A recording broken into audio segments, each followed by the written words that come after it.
Welcome to Beautiful Journey, a podcast about the inspiring journeys of women from around the world and their successes. I'm Alya Michelson. I'm an artist, philanthropist, and global citizen. I'm also an immigrant. As a journalist, I love storytelling, and I believe it can help build bridges to new people and to new communities. That's why I started this podcast. Beautiful Journey is about sharing the experience of immigrant women.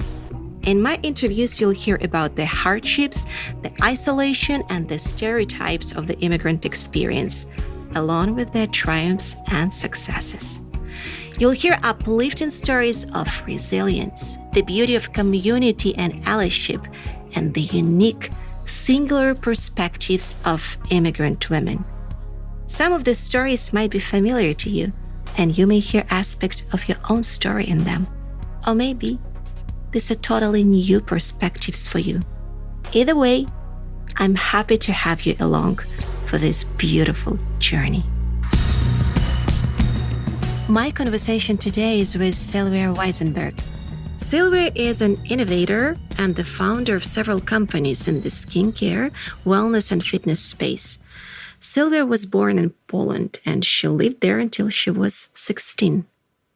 I basically decided that the country, as much as I love my country, it's not the country I want to live in. And I really wanted to always be like Darwin, experience the world, travel. I love geography and just people. I'm very much into cultures and languages. But most of all, I left Poland because of the system. And, as much as one person can love traveling, I think it's mostly the system that was limiting me as a person. And I discovered this very early in life. Her first destination was Australia. After her 16th birthday, it was supposed to be a short trip, only a few months to study English, and then she would return to Poland. But Sylwia ended up attending high school and college in Australia, and she eventually moved to the United States to finish her degree. From there, Sylwia moved to London, where she began a career in advertising and finance. Then she had the opportunity to work for 2 years in the United States on a visa. 6 months before I was leaving, I met my husband, and I never planned to get married. Honestly, to say this, I never thought I will have family. I came from sort of broken family.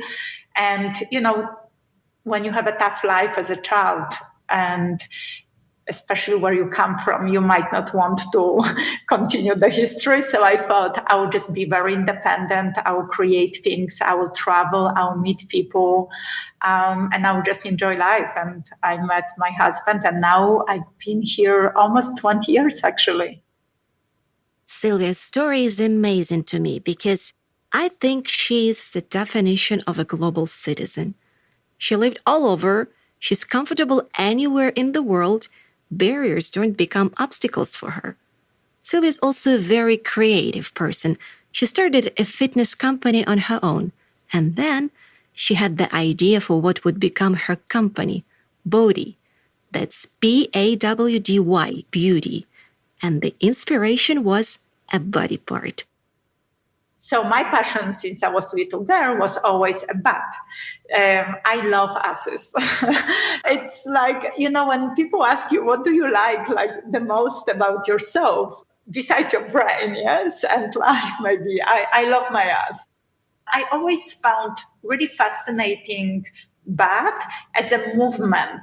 And as unique is everyone's face, to me, uniqueness is in the butt shape and how women and men move.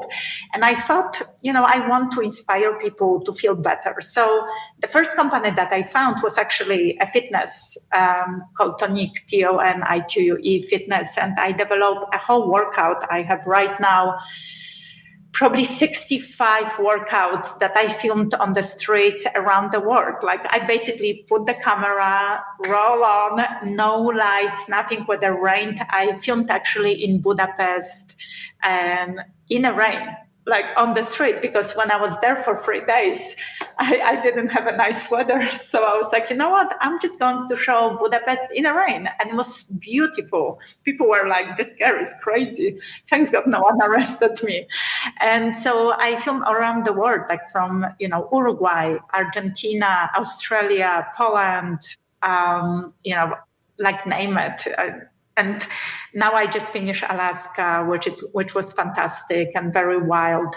So one day when I was squatting, I thought, there is no such a way, like such a company like BAWDY Beauty. Everything that is created for women bad, it's because they want us to feel bad that we have stretch marks, which I have.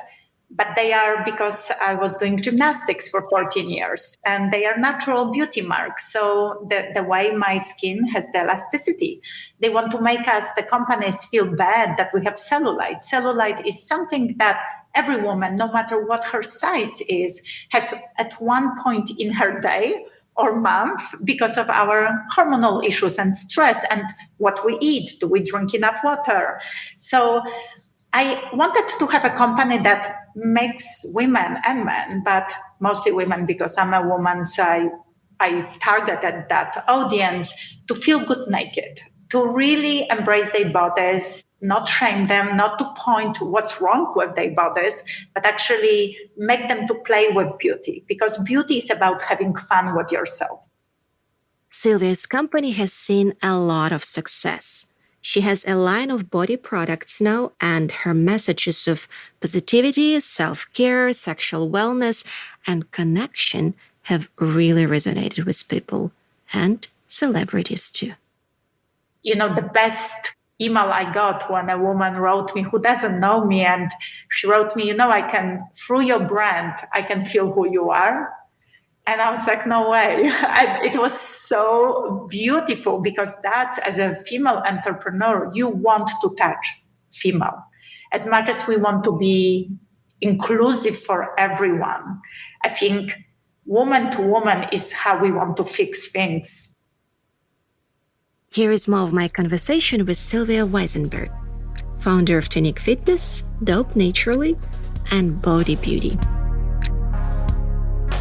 When you decided to start your company, how did people react to your business? And tell me about some of the challenges you ran into.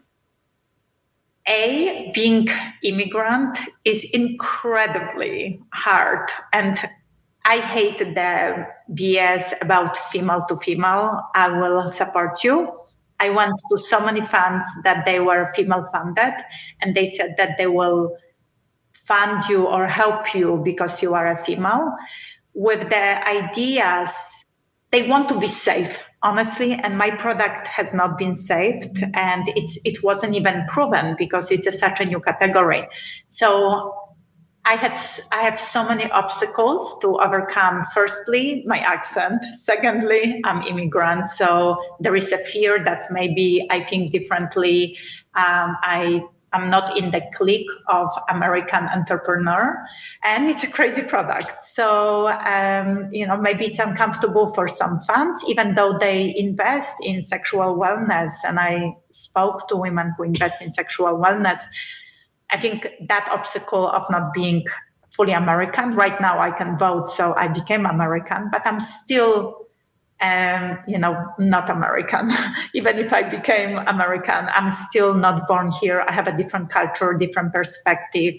And my dream is to make BAWDY successful, and at one point have enough money to just invest in women immigrants.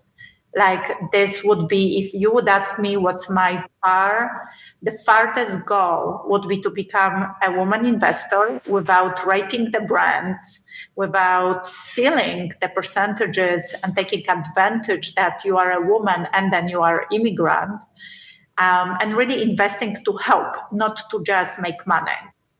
In your opinion, what can communities do to welcome immigrants and make the transition easier? And what do you wish someone would have done for you when you had just gotten to the United States? I wish there was like a really honest booklet, a guide how to survive as an immigrant. And that teaches you all the rules and all the bullshit that it's in New York. And how many people are here to like rip you apart? How many people are here to just steal your money? I'm from Russia, and I'm so surprised how little people knew about Moscow when I came here. Like, for example, people were saying that Moscow is some little place in Georgia state. Were people recognizing you as a Polish? And what ridiculous things did you hear about Poland or Polish people here? One stereotype is that when I went to a party and I introduced myself and the girl was like, "Oh, where are you from?" I'm like, "Oh, Poland." Right away, the girl was like, she says, "Oh, my cleaning lady is from Poland."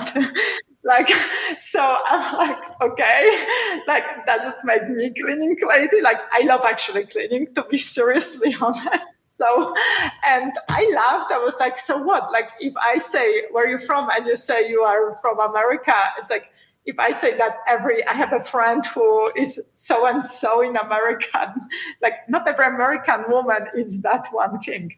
But the funniest stereotype when I just came here and I was going out, like before even I was asked name, like whenever I said I'm from Poland, people are right away, "What do you do here?" Yes.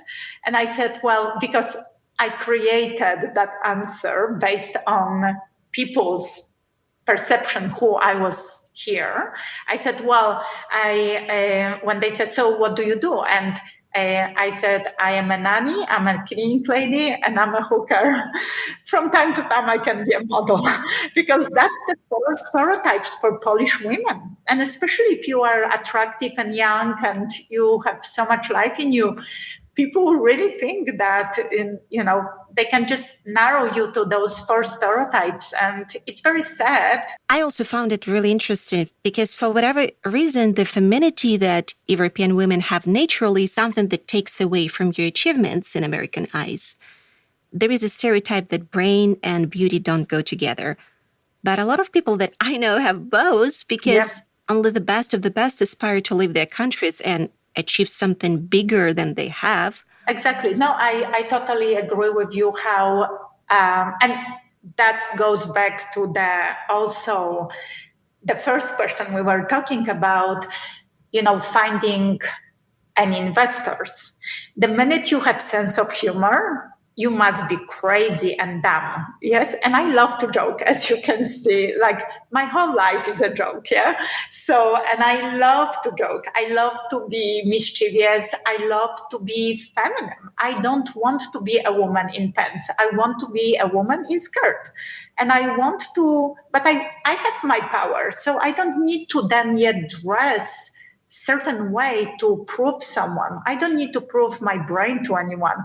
And, it's like you said, we were brought up differently, yes, with openness. And it's sort of like European women have, and I'm not saying that every American woman is the same and doesn't have that quality, but it's sort of like we have lightness around us. If you take, I always compare cars, European cars with American car, yeah? The European cars have a beautiful soft lines, and the American cars are heavy. The same is with the style, like take big designers like Michael Kors or Tom Ford. They do beautiful creations, but they are still chunky. And then you take Celine or you take, Valentino or Chanel, and there is that femininity inside, there is that lightness that still has sort of like assertment, like you assert yourself through fashion, for example, but there is that lightness, and I love that lightness. Tell me more about the kind of resistance you heard from investors and why you think they should be more open. When it comes to investors, as I mentioned before, they say they want to take a risk by investing the money and time into a brand, but they don't want to invest in innovation. The innovation stops at the marketing level instead of bringing something new. And for example, BAWDY opened such a market of bad beauty, but people were reluctant, from editors who were basically saying that they are not interested writing about bad beauty. Like, how come, like sort of like, wow, we don't talk about bads. But women are thinking beyond just face.